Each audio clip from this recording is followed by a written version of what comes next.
Alright guys, and welcome to the Tech Check. In this video this week I've got another video for you, and it's another recap, but this one is on Google's Nexus 5 and Android 4.4. So we just get moving with this.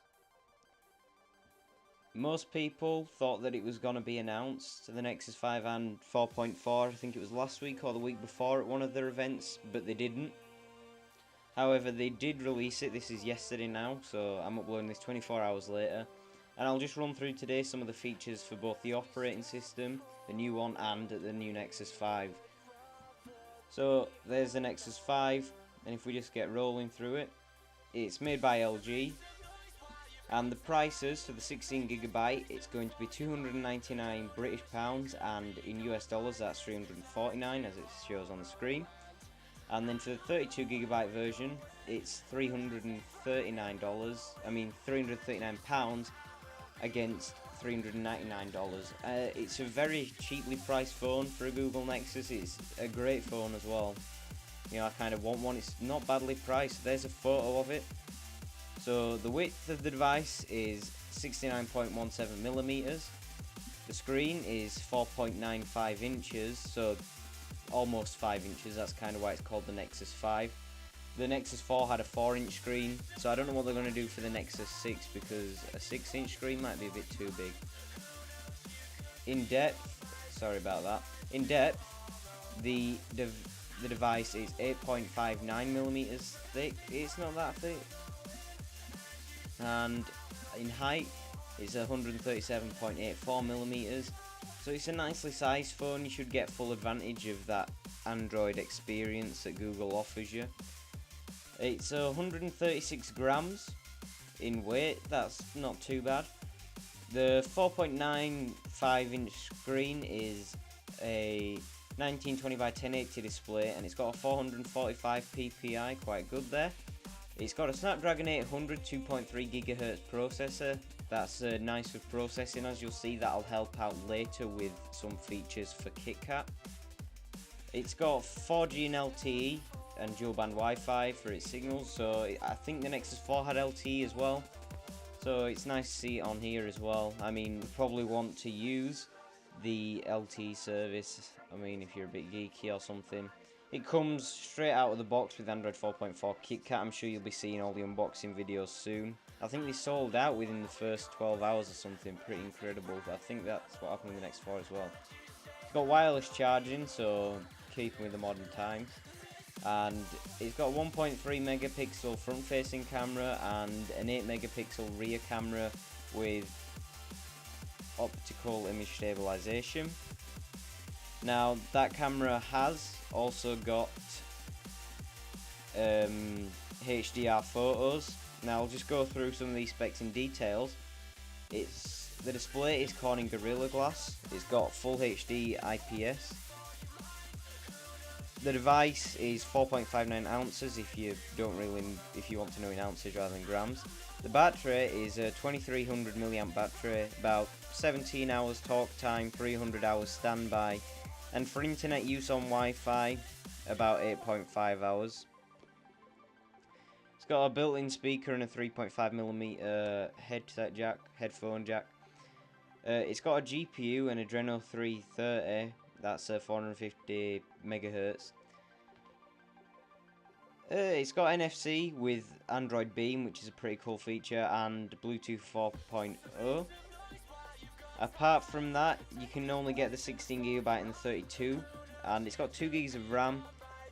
On it you'll have dual microphones, micro USB port, slim port. It's got GPS, gyroscope, accelerometer, all the typical sensors as well. So if we just move on from that now, that's the Nexus 5, and we just take some photos. There's it running KitKat. It's a nice enough phone, it's a nice size, nice shape, I think. So I don't know, might get one. Oh, if we just go back as well, you can see the size of the camera has been increased rapidly. That's obviously to increase the camera's specifications. So we now move on to Android 4.4 KitKat. Now we all thought this was going to be Key Lime Pie until we signed a deal with Nestle and called it KitKat instead. So in KitKat there's a Nexus 7, Nexus 5 running it. It's a bit more rounded, a bit nicer, just a bit cleaner. As you can see, the buttons at the bottom, the home button, the back button and the menu button, they're all now transparent, so there's a notification bar, so your wallpaper carries the whole way through. That's just one of the nice features. So it's faster for better multitasking, as I was saying, with the new processor. The idea of this is, oh sorry, not the processor, the idea of 4.4 is it should be able to work on older devices, whereas maybe 4.3 you needed even more increased specs than 4.2 to update. On 4.4 they're trying to backtrack a bit and allow more people to have this experience. Another feature is Google Now. Instead of touching the screen or swiping on the screen or whatever to access Google Now, all you need to do nowadays is just say, okay Google, and Google Now will open up for you. And that might be good if you're in the car. It's got full-sized album art and film art, so if you're on the lock screen, maybe if you're streaming something through Chromecast or you're listening to music on your phone, you'll get a full screen worth on your lock screen of the art. It's got a thing called immersive mode, which we'll see a picture of in a second. And immersive mode, it basically allows you when you're gaming or reading a book to get rid of all the unnecessary things, the distractions, maybe like your notification bar and your navigation buttons. Instead, it just gives you the full page of what you're trying to look at. It's got a redesigned phone app, which just looks a bit cleaner, we'll see that in a minute as well, and a smarter caller ID. So the new phone app puts your most used contacts at the top so you can access them easily. And the smarter caller ID is, well, as part of the phone app, by the way, if I wanted to, let's say, phone up my nearest Starbucks, but I don't have them as a contact, all I need to do is type in the phone app and it will connect with the sort of Google Maps features and find you the phone number for your nearest Starbucks. And then for the smarter caller ID, let's say if Starbucks were calling you and they weren't in your contacts, Google would try and use that number to find out details and show you a picture and an ID name for whoever's phoning you. So instead of it just coming up with an unknown number, it comes up showing you a picture, so you think, alright, Starbucks are calling me. That's the smarter call ID, by the way. There's a new Hangouts app which combines all your SMS and MMS messages together, which is nice and compact. It's got new emojis, including Japanese ones. That's for the Google keyboard, by the way. Cloud Print is a feature which allows you to just print wherever you are, keep your print settings and connect to your printers. There's full screen wallpapers, as I say, with the new notifications and navigation buttons being transparent. It gives you the opportunity to have full screen wallpapers. And other apps such as emails and downloads have been redesigned to look a bit nicer and a bit more organised. So there's the photos. In the first picture you can just see the Google Now. In the second picture you can see that full screen album art. Justin Timberlake there, that is Google's photo, not mine, by the way. I'm not a Justin Timberlake fan. Then the third picture is immersive mode. As you can see, there's no notifications bar or navigation button, it's just the full page book, so you're not being distracted by anything. The second to last photo is a photo of the smarter phone app, where it's put your top contacts at the top. And the last photo is a smarter caller ID, so if someone's phoning you, it gets information from the internet about them, and it helps you see a bit better of who's calling you. So I think it's a really nice operating system. Most people thought it'd be subtle changes, but I think they've done some nice, fairly biggish changes, which just make the Android experience better, and hopefully they can roll it out, and manufacturers and carriers will roll out this new update to as many people as they can with a lower down device. I know I've got a mid-range device and I'd like to try and get KitKat on that. I'm not sure if I will though.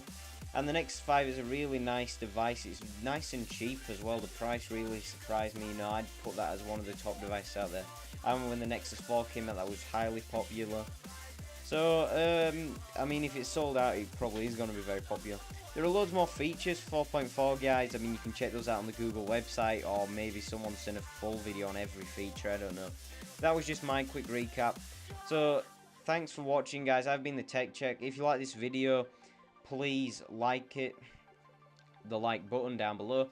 You can also subscribe if you want to see more videos like this. Check out my other videos if you're not sure whether to subscribe or not. I'm going to be uploading a lot more, and as I said in my last video, I've got a new channel where I'll be uploading gaming videos soon, just after Christmas.